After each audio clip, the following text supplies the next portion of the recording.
السلام علیکم ورحمۃ اللہ وبرکاتہ۔ الحمد للہ وکفا وسلام علی عبادہ الذین اصطفیٰ، اما بعد۔ محترم دوستو اور میری ماں اور بہنوں، کل ویڈیو میں نے آپ کو قرآن کریم کی آداب تعظیم بتائے تھے کہ قرآن کریم کی تعظیم کرنا ہر مسلمان پر واجب اور ضروری ہے، اور اس کی تعظیم کے آداب کیا کیا ہیں یہ سب بتائے گئے تھے۔ آج ہم قرآن کریم کی تلاوت کے آداب بتائیں گے۔ قرآن کریم کی تلاوت کا آداب کیا کیا ہیں۔ پہلا ادب تو یہی ہے کہ قرآن کریم کو جب پڑھے شروع کرے تو قرآن کریم کو کھڑا ہوا ہے تو وقار کے ساتھ میں کھڑا ہو، بیٹھا ہے تو وقار کے ساتھ میں بیٹھے، پھر قرآن کریم کو اپنے سامنے رکھے، اور رحل پر رکھے یا تپائی موجود ہو تو تپائی پر رکھے، یا یہ چیزیں موجود نہ ہوں تو گود میں رکھے، اور عاجزی کے ساتھ میں گردن جھکائے ہوئے ہو، کیونکہ اللہ کا کلام پڑھ رہا ہے، اور قبلہ رخ ہونا چاہیے، کعبے کی طرف کو اس کا چہرہ ہونا چاہیے۔ پھر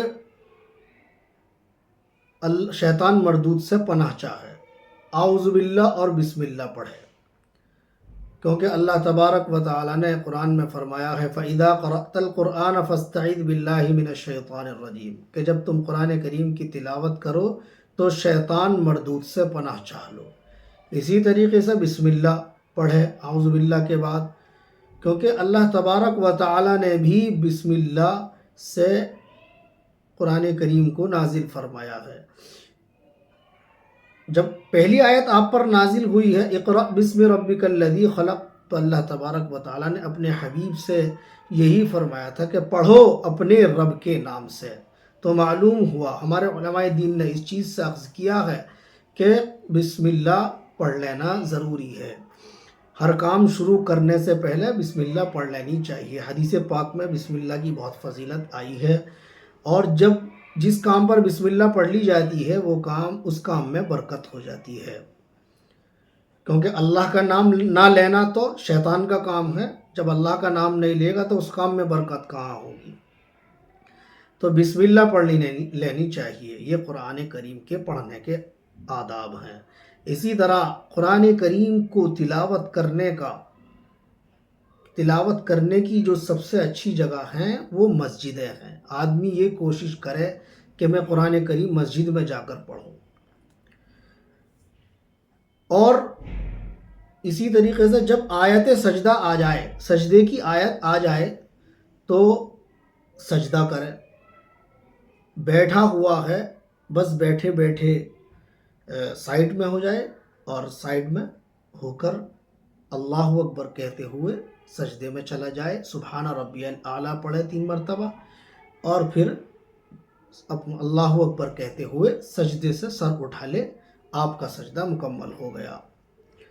ایک ادب یہ ہے کہ قرآن کریم کو ترتیل کے ساتھ میں ٹھہر ٹھہر کر پڑھنا چاہیے، خوب ترتیل کے ساتھ میں پڑھو۔ اور جس شخص کو تجوید پر قدرت نہیں ہے، اس سے الفاظ نہیں نکل رہے ہیں، لیکن اچھا پڑھنے کی کوشش کر رہا ہے، زبان میں لکنت ہے، ہکلا پن ہے، یا توتلا ہے، یا بعض بات صحیح بولنے والا آدمی بھی صحیح قرآن کریم کے الفاظ نہیں نکلتے، لیکن اچھا پڑھنے کی کوشش کر رہا ہے، تو ایسے شخص کو کیا ہے، دوہرا اجر عطا کیا جائے گا، اللہ اس کے ثواب کو بڑھا دیں گے۔ اسی طریقے سے قرآن جب کرے تو انسان کی نیتیں ہوں، ایک تو عمل کی نیت ہونی چاہیے، ثواب کی نیت ہونی چاہیے، تلاوت کی نیت ہونی چاہیے، تو جتنی نیتیں کرے گا اتنا ہی اس کو ثواب عطا کیا جائے گا۔ اور فرمایا کہ قرآن کریم کا ایک ادب یہ ہے کہ خوش آوازی کے ساتھ میں قرآن کریم کو تلاوت کیا جائے، اچھی آوازوں سے، اچھے لب و لہجے کے ساتھ میں پڑھے، اور عربی لہجے میں پڑھنے کی کوشش کرے۔ اللہ کے نبی صلی اللہ علیہ وسلم نے فرمایا ہے کہ تم قرآن کریم کو اچھی آواز سے زینت دو، زینوا القرآن باصواتکم، کہ اپنی آوازوں سے قرآن کریم کو زینت دو، اچھے لب و لہجے میں قرآن کریم کو پڑھو۔ گانے بجانے کے لہجے میں، نعت نظموں کے لہجے میں، عورتوں کے لہجے میں اس طریقے سے کی آوازیں نکال کر پڑھنا یہ جائز نہیں ہے۔ قرآن کریم کو اچھی آواز اور مردانہ لہجے میں پڑھنا چاہیے۔ عرب کے لوگوں کو آپ نے دیکھا ہوگا کس قدر خوبصورت آواز میں وہ تلاوت کرتے ہیں۔ حرم شریف میں، مسجد نبوی میں اور بہت سی مسجدوں کے اندر ایک ایک سے اچھا امام پڑھنے والے ہوتے ہیں۔ امام السدیش ہیں، امام شریم ہیں، خالد الجلیل ہیں اور رعد الکردی ہیں، کس قدر اور بھی یہ دوسری مسجدوں کے امام ہیں، لیکن جو امام السدیش، امام الشریم یہ تو مشہور امام ہیں، اور ان کا قرآن سنیں نہ زیادہ اونچی آواز سے ہوتا ہے نہ زیادہ پست آواز سے ہوتا ہے، بالکل سیدھا سیدھا قرآن کریم پڑھتے ہیں اور مزہ آتا چلا جاتا ہے۔ تو اس طریقے سے قرآن کریم کو پڑھا جائے۔ جب آیت رحمت آئے،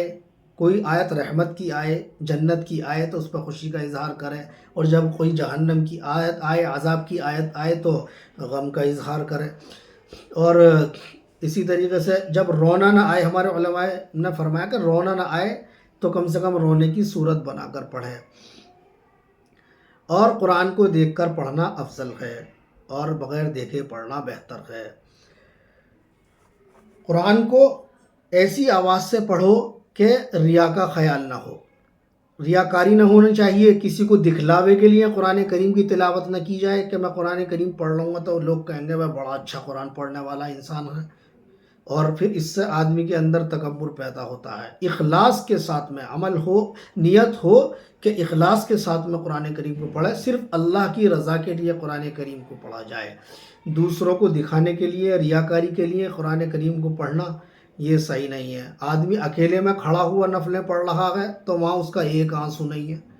اور جب مسجد میں جا رہا ہے قرآن سن کے دہاڑے مار رہا ہے، رو رہا ہے زور زور سے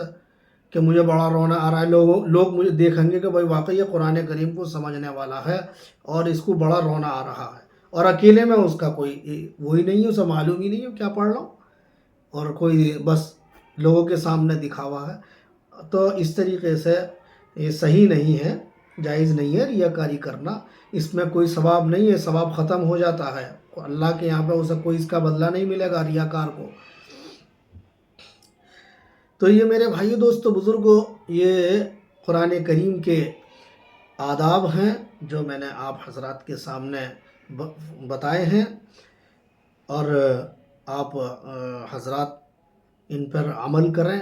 جیسے بتائی گئی ہیں باتیں۔ اللہ تبارک و تعالی کہنے سننے سے زیادہ عمل کی توفیق عطا فرمائے، اور قرآن کریم کی برکتوں سے ہمیں مالا مال فرمائے۔ السلام علیکم ورحمۃ اللہ وبرکاتہ۔